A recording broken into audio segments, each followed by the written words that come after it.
سامعین کرام، صرف مفتی سلمان اظہری صاحب اور مفتی قمر عثمان غنی صاحب ہی قید و بند میں نہیں ہیں، بلکہ حق بولنے والے، سچ بولنے والے، ہمارے آنکھوں سے اوجھل کئی سارے صادق، کئی سارے سچ بولنے والے، حق بولنے والے قید و بند میں ہیں اور رہائی نہیں مل رہی ہے۔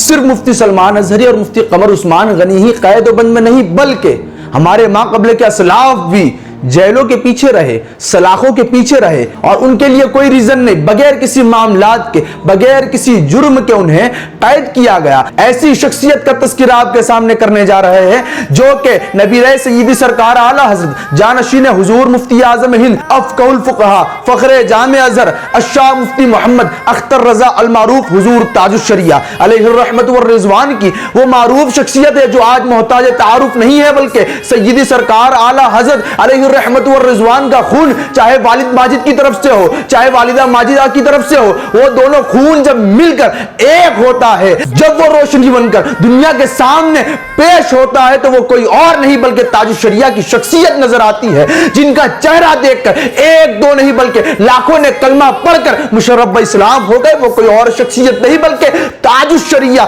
بریلی کی سرزمین پر آرام فرمانے والی شخصیت اور ذات ہے۔ مرشدی حضور تاج الشریعہ یہ وہ ذات اور شخصیت ہے کہ آپ کا چہرہ اتنا نورانی تھا کہ لوگ آپ کو دیکھنے کے لیے بےتاب ہوتے تھے، اور جب آپ کہیں کسی وقت پروگرام میں حاضری کی شرکت فرماتے تو آپ کے پروگرام میں لوگ شرکت کے لیے سیلاب کی طرح امڈ پڑتے اور اپنی جان تک وار دیتے آپ پر، اس قدر آپ کا چہرہ حسین تھا۔ سامعین کرام، بالکل سیدی سرکار حضور تاج الشریعہ علیہ الرحمت والرضوان آپ اپنی زوجہ پیرانی اماں صاحبہ کے ساتھ آپ حج و زیارت کی غرض سے مکہ معظمہ تشریف لے گئے۔ آپ مکہ معظمہ تشریف لے جانے کے بعد آپ کو رات کی تاریکی کے اندر آپ کے گھر پولیس ریڈ کرتی ہے۔ جس روم پر آپ رہتے ہیں وہاں پر پولیس رات کی تاریکی کے اندر، رات کی تہائی حصے کے اندر آپ کے گھر پولیس آتی ہے، آپ کا پاسپورٹ ضبط کیا جاتا ہے، آپ کو بلا وجہ گرفتار کیا جاتا ہے اور مدینہ شریف کی حاضری کیے بغیر آپ کو ہندوستان روانہ کیا جاتا ہے۔ کیا وجہ تھی، کیا ریزن تھا آپ کو گرفتار کرنے کا؟ کوئی سبب نہیں تھا، کوئی وجہ نہیں تھی معقول ان لوگوں کے پاس، لیکن اس کے باوجود بھی ہمارے مرشد کو گرفتار کیا گیا۔ نہ صرف ہمارے مرشد کو بلکہ ہمارے مرشد کے ساتھ جو حضرات گئے تھے ان تمام کے پاسپورٹ ضبط کیے گئے، ان تمام کو جیل میں بند کیا گیا۔ سامعین کرام، مرشد برحق، مرشد اعظم سیدی حضور تاج الشریعہ علیہ الرحمت والرضوان کی زبانی خود آپ سماعت کریں۔ آپ فرماتے ہیں کہ 31 اگست 31 اگست عیسوی سن 1986 شب میں، رات میں 3 بجے اچانک سعودی حکومت کے پولیس کے لوگ میرے روم پر آتے ہیں۔ میرے روم پر آنے کے بعد مجھ سے پاسپورٹ کا مطالبہ کیا اور میرے سامان کی تلاشی کا مطالبہ کیا۔ میرے مرشد خود فرماتے ہیں کہ میرے ساتھ میری زوجہ ہماری پیرانی امی صاحبہ بھی موجود تھی۔ میرے مرشد کی زبانی آپ فرماتے ہیں کہ میں نے انہیں ایک سیف روم میں بھیج دیا۔ تو جانے کے بعد پولیس نے یہ کیا کہ اس روم کو باہر سے تالا لگا دیا، اور وہ لوگ حکومت کی پولیس وہ تمام کے تمام میرے روم میں داخل ہوئے۔ روم میں داخل ہونے کے بعد فرماتے ہیں میرے مرشد کے ریوالور کی نشانے پر مجھے وارننگ دیا گیا کہ حرکت نہ کیا جائے۔ میرے مرشد کو ریوالور کے نشانے پر آپ کو یہ کہا جا رہا ہے، یہ حکم دیا جا رہا ہے، یہ وارننگ کیا جا رہا ہے، یہ الرٹ کیا جا رہا ہے کہ آپ حرکت نہ کریں۔ آپ فرماتے ہیں کہ میرے سامان کی تلاشی لی انہوں نے۔ اس کے بعد میرے پاس کچھ چند کتابیں تھیں۔ ظاہر سی بات ہے کہ سیدی سرکار حضور تاج الشریعہ کے پردادا اور پرنانا دونوں سیدی سرکار اعلیٰ حضرت علیہ الرحمت والرضوان کی ذات ہے، تو سیدی سرکار اعلیٰ حضرت کی کتابیں بھی آپ کے پاس موجود تھی، اور کتابیں بھی موجود تھی، ساتھ ہی ساتھ دلائل الخیرات جو کہ وظیفے کی ایک کتاب ہے وہ بھی آپ کے پاس موجود تھی۔ آپ فرماتے ہیں کہ تمام کتابوں کو میرے پاس سے ضبط کر لیا، میرے پاس سے لے لیا، لیکن جب ان لوگوں نے دیکھا کہ اس میں سیدی سرکار اعلیٰ حضرت علیہ الرحمت والرضوان کی کتابیں بھی موجود ہیں تو ان لوگوں نے آپ سے دریافت کیا کہ اعلیٰ حضرت آپ کے رشتے میں کیا لگتے ہیں؟ تو آپ نے فرمایا میرے جد امجد ہیں۔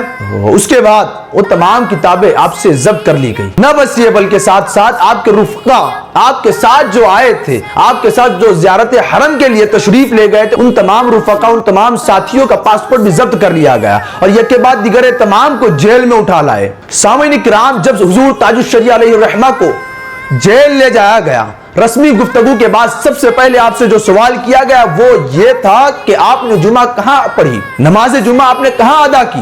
آپ نے فرمایا میں مسافر ہوں، مجھ پر جمعہ فرض نہیں، لہٰذا میں نے ظہر کی نماز گھر پر ادا کی۔ حکومت کے پولیس نے آپ سے پوچھا کہ آپ حرم میں نماز کیوں نہیں پڑھتے؟ مرشدی حضور تاج الشریعہ فرماتے ہیں کہ حرم میرے روم سے کافی دوری پر ہے، کافی دور واقع ہے، لہٰذا میں نماز اپنے روم ہی پر پڑھتا ہوں اور طواف کے لیے خانہ کعبہ جاتا ہوں، اس لیے میں حرم میں نماز نہیں پڑھ سکتا ہوں۔ پھر حکومت کے پلوں نے کہا کہ آپ محلے کی مسجد میں نماز کیوں نہیں پڑھتے؟ حرم میں نہیں جا سکتے تو محلے کی مسجد میں آپ نماز کیوں نہیں پڑھتے؟ مرشدی حضور تاج الشریعہ فرماتے ہیں کہ محلے کی مسجد تو دور کی بات کہ محلے کی مسجد میں جا کر نماز پڑھا جائے، بلکہ میں نے اکثر کو ایسا دیکھا ہے جو کہ محلے کی مسجد میں نہیں بلکہ بالکل سرے سے نماز چھوڑ دیتے، نماز چھوڑ ہی دیتے، ترک ہی کر دیتے ہیں، تو آپ ان سے مطالبہ کیوں نہیں کرتے؟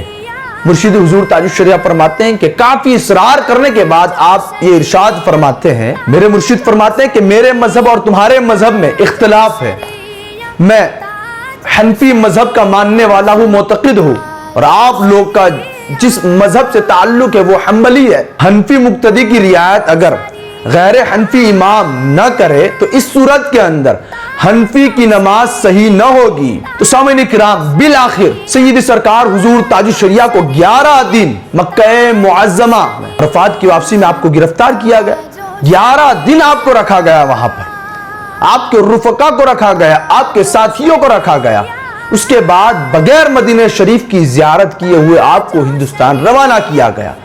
کیا وجہ تھی؟ کیا سبب تھا؟